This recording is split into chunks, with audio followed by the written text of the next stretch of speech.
दोस्तों नमस्कार, मैं Rajnish Kumar PVR aquaculture farm से। कैसी है मेरी पीवीआर एक्वा फैमिली?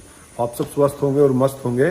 दोस्तों आज इस वीडियो के माध्यम से मैं अपने किसान भाइयों को बताना चाहूँगा कि जो हम सप्लीमेंट्स यूज़ करते हैं, एक मेरे यूट्यूब सब्सक्राइबर कह सकते हैं, मेरा किसान भाई या मेरा एंटरप्रेन्योर, उसकी बहुत ही अच्छी क्वेरी है, क्या ये सारे सप्लीमेंट्स हम एक साथ यूज़ करें या हम इसे एक पीरियोडिकली एक अंतराल के बाद यूज़ करें।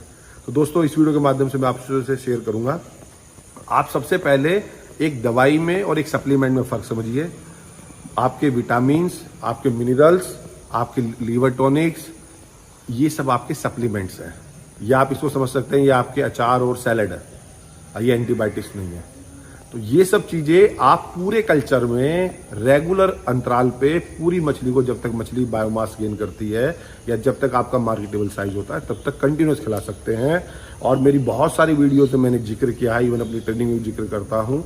आप ये पूरे मन खोल के पैसे खर्च करेंगे। पर केजी बायोमास आप 5 रुपये क्रॉस नहीं करेंगे पूरे कल्चर में। तो अगर आपकी मछली जब आप उसे स्टॉक करते हैं, जैसे कि अगर आपने फ्राई, सेमी फ्राई या फिंगरलिंग साइज की स्टॉक करी है, चाहे वो कैटफिश हो चाहे कार्प्स हो, तो आप उसको जब तक वो 100 ग्राम की हो तो आप रेगुलर उसको मिनरल्स, विटामिन्स और लीवर टॉनिक और गट प्रोबायोटिक रेगुलर दें 100 ग्राम तक। इट मीन्स हर रोज दें खाने के साथ, कोई प्रॉब्लम नहीं है, एक साथ ही मिक्स कर लें। क्योंकि आप, और जब फीड आप रेडी करेंगे उसका, तो सपोज कीजिए कि आप दिन में 4 बार देने वाले हैं, तो एक बार मिक्स करके रख लें। तो फिक्स, जैसे आपके मिनरल मिक्सचर है वो 10 ग्राम पर केजी फीड, आपका विटामिन सी है 5 ग्राम पर केजी फीड, गट प्रोबायोटिक है 10 ग्राम पर केजी फीड और लीवर टॉनिक है तो 10 ml पर केजी फीड। आप एक साथ मिला के अपने दाने में रख लीजिए, जो कि आप फ्लोटिंग दाना देंगे, और कंटिन्यूस 100 ग्राम तक दीजिए। इसमें बिल्कुल भी कोई संशय नहीं है। उससे बेनिफिट क्या रहेगा?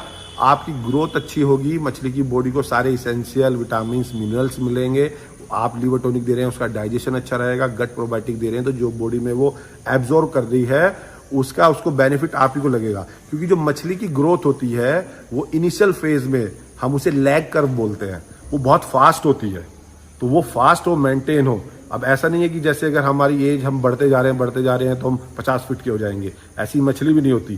तो मछली की एक एज के बाद उसका साइज और उसका वेट एक कांस्टेंट हो जाता है। तो हमें ये देखना है कि अभी हम किस फेज में हैं। तो जब हम इनिशियल फेज में रहते हैं तो हम एक बहुत ही एक्सपोनेंशियली ग्रोथ करते हैं। एक्सपोनेंशियली मीन्स बड़ी फास्ट ग्रोथ करते हैं। तो ये सब चीज़ें आप रेगुलर दीजिए। जैसे मछली आपकी 100 ग्राम अबव हो जाए तो इन सारी चीज़ों को आप वीक में 2 बार कर दीजिए, अप टू 200 से 300 ग्राम तक।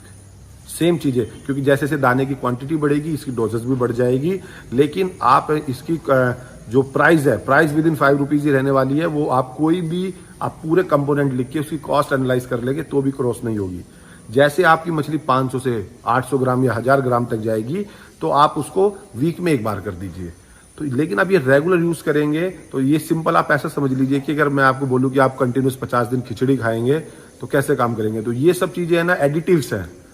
तो ये आप अलग अलग कंपनीज की, जो अच्छी ए कैटेगरी कंपनी है मार्केट की, उन्हें रेगुलर यूज कर सकते हैं अपने फार्म पे। अच्छे अच्छे प्रोबायोटिक्स, गट प्रोबायोटिक है, आप वाटर प्रोबायोटिक यूज कर सकते हैं। अगर पॉन्ड फार्मिंग करते हैं सोयल प्रोबायोटिक यूज कर सकते हैं। टैंक्स में वाटर प्रोबायोटिक यूज कर सकते हैं। खाने में गट प्रोबायोटिक यूज कर सकते हैं। लीवर टॉनिक, वो किसी भी कंपनी, लीवर टॉनिक दोनों काम करते हैं। लीवर टॉनिक का भी काम करते हैं और बाइंडर्स का भी काम करते हैं। तो आप अगर ये चीजें रेगुलर यूज करेंगे तो आप बिलीव कीजिए आपकी फीड कॉस्ट भी अच्छी तरह ऑप्टिमाइज होगी, फीड वेस्टेज कम होगा। और बड़ा ध्यान रखें आपका ओवर फीडिंग और लेस फीडिंग ना हो, तो उसी के हिसाब से आपको एक कॉम्बिनेशन बना के रखना है।